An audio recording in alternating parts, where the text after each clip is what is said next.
going to turn them all on. Looks like I set a key on here to make sure I remove it. It wasn't intentional. And I'm just going to crank all these down to 0. They should all start flaring up when they're wired into, well, actually they won't, because I won't be triggered, but we'll get to test and make sure they're firing off with the correct actions. I'm going to take this, zero things out,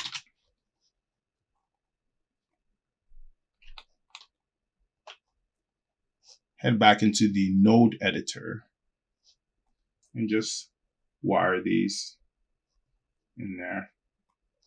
Everything is 0, so it shouldn't, I don't have to worry about anything popping in the viewport. I'm just going to have to wire these to where they belong. So the left side, I'm going to wire narrow smile into the smile narrow left.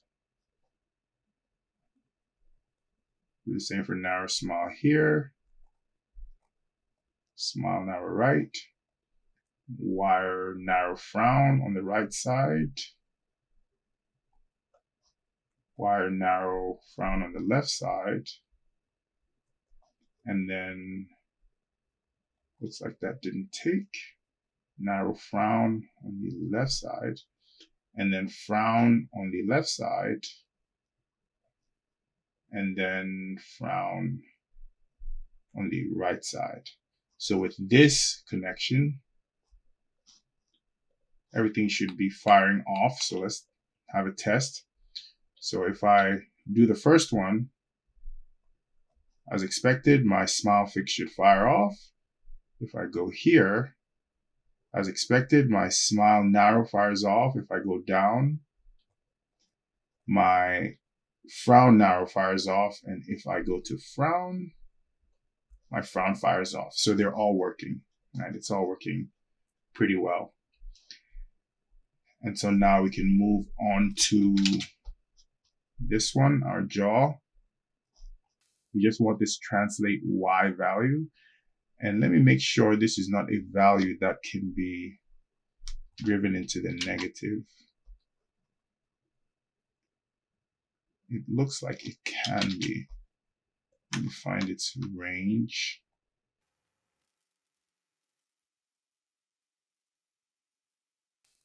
No, it actually cannot be driven beyond 0 and -1, not with the actual control. If you go entering in values here, it's probably not going to do anything. So it does have a limit, an upper and lower limit, but it's giving us a negative value. We want a positive. So this is a simple multiply divide node. So first let me open let me clear this out and make sure to add this jaw control in here. Looking for the transform node.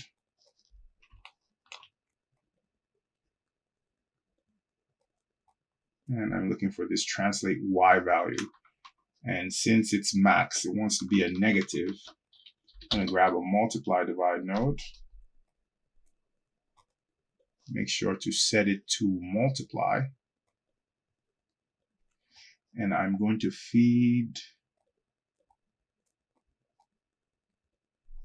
my translate Y into input 1x and then input 2x.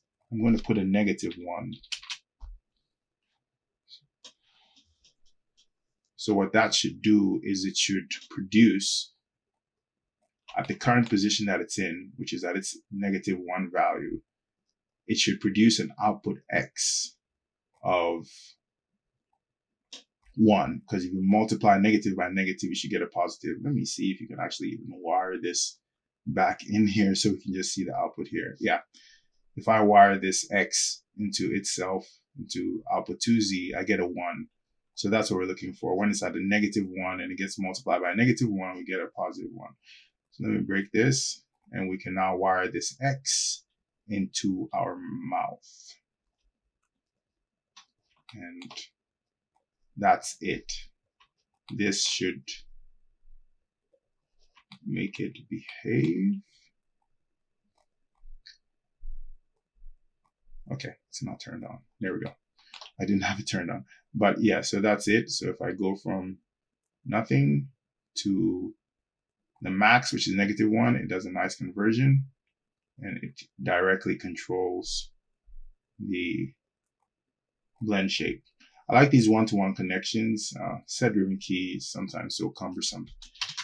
But that's it. So that's it for the blend shape phase of this course.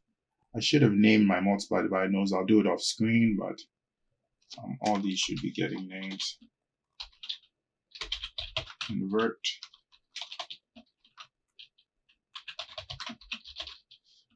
M for blend shape fix. These names are horrendously long. Right, so I'll save this bookmark as smile and frown PSDs. Let me get rid of that. Create smile and frown PSDs. All right, and that should be good. And I am going to have to come over here to this pelvis calf normalization, and I did a horrible job just dumping these multiply divide nodes in here. So I'm just going to spend the rest of the lesson just renaming them. But that's it for the PSDs. For now, like I said, I'm going to postpone this finger thing to the end of the course. So now it's time to move on to dealing with the fingernails, the fangs, and the tip of the eyelashes, because this huge eyelash here on the old rig, I had a control that allowed you to move things around. It's just too clunky to just be sitting there as you're animating. So I need a little bit of movement there. Definitely need controls for the fangs so I can do some cool squash and stretch. And these nails, you're going to see the resolution I'm going to use. I've resolved to use a very cheap resolution because this rig is getting hefty. So you'll see me count on a cluster system, but you'll be surprised at how well it's going to work. I'm wondering why I actually didn't use this for the original rig, because the original rig used a curve controlled by a cluster to get some more fluid movement in the nail, but it was so unnecessary. Now that I think about how I used it, I just need a little bit of drag on these nails when the fingers are moving around. So you'll see that solution work out pretty well. The cluster solution directly applied to this.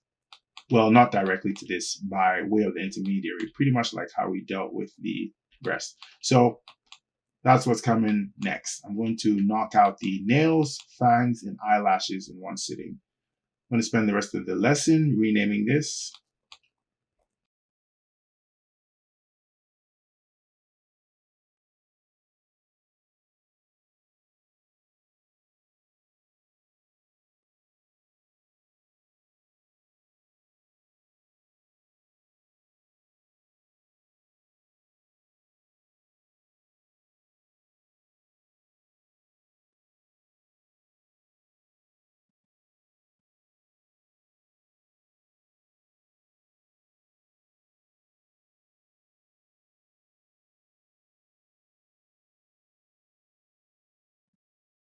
The safest thing to do is to really, if you don't want everything to unravel as you add and remove things, you really do want to pin all nodes by default. But yeah, I was missing this. It had flown somewhere off screen. This is a combination of some buggy stuff and me not familiarizing myself with the tools of this node editor as well as I should. All right, so that's it. All these have been renamed. They have sensible names, and that should be it.